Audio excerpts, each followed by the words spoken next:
ಶತ್ರುಗಳ ನೀತಿ ಅನುಸರಿಸಿ ಸಂಹಾರ ತಂತ್ರ. ಭಾರತದಲ್ಲೂ ಅಸ್ತಿತ್ವಕ್ಕೆ ಬಂತು ರೆಡ್ ಮೀಟಿಂಗ್.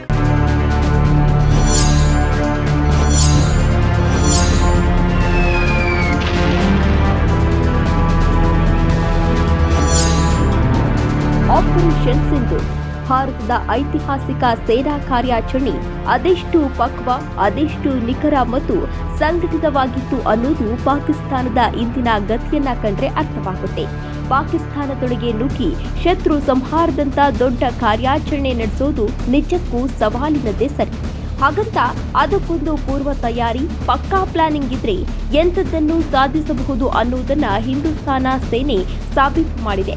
ಹಾಗಂತ ಈ ಯಶಸ್ಸಿನ ಹಿಂದೆ ಕೇಳಿ ಬರ್ತಿರೋ ದೊಡ್ಡ ರಣತಂತ್ರವೆಂದ್ರೆ ಅದು ರೆಡ್ ಮೀಟಿಂಗ್.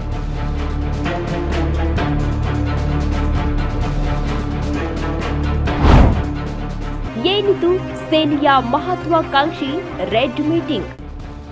ಪಹಲ್ಗಾಮ್ ಹತ್ಯಾಕಾಂಡಕ್ಕೆ ಪ್ರತೀಕಾರಕ್ಕೆ ನಿರ್ಧರಿಸಿದ್ದ ಭಾರತ ಪಾಕಿಸ್ತಾನದಲ್ಲಿ ಅಡಗಿದ್ದ ಉಗ್ರರನ್ನ ಸಂಹರಿಸೋ ಪ್ಲಾನ್ ಮಾಡಿತ್ತು. ಹಾಗಂತ ಅದು ಸುಲಭದ ಕಾರ್ಯವಾಗಿರಲಿಲ್ಲ. ಇದಕ್ಕೆಲ್ಲ ದೊಡ್ಡ ಮಟ್ಟದ ಪೂರ್ವ ತಯಾರಿ ಅತಿ ಅವಶ್ಯಕ. ಆದರೆ ಅವತ್ತು ಭಾರತದ ಬಳಿ ಸಮಯವಿರಲಿಲ್ಲ. ಆದರೆ ಈ ಹಿಂದೆಯೇ ರೂಪಿಸಿದ ರಣತಂತ್ರವೊಂದು ಅಂದು ಭಾರತದ ಬೆನ್ನೆಲುಬಾಗಿಬಿಡ್ತು. ಹೌದು, ಯಾವುದೇ ಶತ್ರುವಿನ ವಿರುದ್ಧ ಸಮರಕ್ಕಿಳಿಯೋ ಮುನ್ನ ಆ ಶತ್ರುವಿನಂತೆಯೇ ಯೋಚಿಸಬೇಕು ಮತ್ತು ರಣತಂತ್ರ ರೂಪಿಸಬೇಕು. ಇದರ ಭಾಗವಾಗಿಯೇ ಭಾರತೀಯ ಸೇನೆ ಹಿಂದೆ ಸೋವಿಯತ್ ಒಕ್ಕೂಟದ ಪರಿಕಲ್ಪನೆಯಲ್ಲಿ ಅನುಸರಿಸಿದ್ದ ಮಾದರಿಯನ್ನ ಅನುಷ್ಠಾನಕ್ಕೆ ತರಲಾಗಿತ್ತು. ಇದರ ಭಾಗವಾಗಿಯೇ ರೆಡ್ ಟೀಮ್ ಪರಿಕಲ್ಪನೆಯನ್ನ ಸೇನೆ ಅಳವಡಿಸಿಕೊಂಡು ತನ್ನ ವ್ಯೂಹ ಹೆಣೆದಿತ್ತು.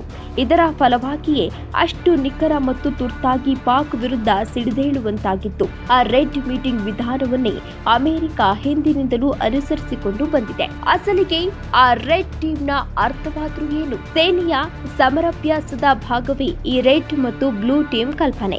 ರೆಡ್ ಟೀಮ್ ಆ ದೇಶದ ತಂಡವಾಗಿದ್ರೆ ಬ್ಲೂ ಟೀಮ್ ಎದುರಾಳಿಗಳ ತಂಡವಾಗಿ ಅಭ್ಯಾಸವನ್ನ ನಡೆಸುತ್ತೆ. ಇದೇ ನೀಲನಕ್ಷೆಯನ್ನಿಟ್ಟುಕೊಂಡು ಭಾರತೀಯ ಸೇನೆಯು ಪಾಕಿಸ್ತಾನ ಯೋಜಿಸಬಹುದಾದ ರಣತಂತ್ರ ರೂಪಿಸಬಹುದಾದ ಪ್ರತಿ ವ್ಯೂಹಗಳನ್ನ ಮೊದಲೇ ಕಲ್ಪಿಸಿ ಅದಕ್ಕೆ ಪ್ರತ್ಯುತ್ತರದ ಪ್ಲಾನ್ ಬಿ ಅನ್ನ ರೂಪಿಸಿತ್ತು.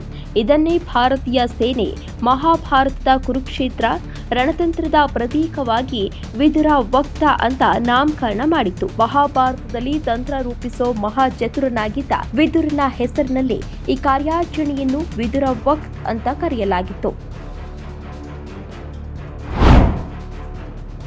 ಸೇನೆಯ 3 ಕಮಾಂಡರ್ಗಳಿಂದ ಹದ್ದಿನ ಕಣ್ಣು ಏನು ಆಪರೇಷನ್ ಸಿಂಧೂರ್ ಈ ವಿದುರ ವಕ್ತ್ ಕಾರ್ಯತಂತ್ರದಿಂದಲೇ ನಿರೀಕ್ಷೆಗೂ ಮೀರಿದ ಫಲ ಕಂಡಿತ್ತು.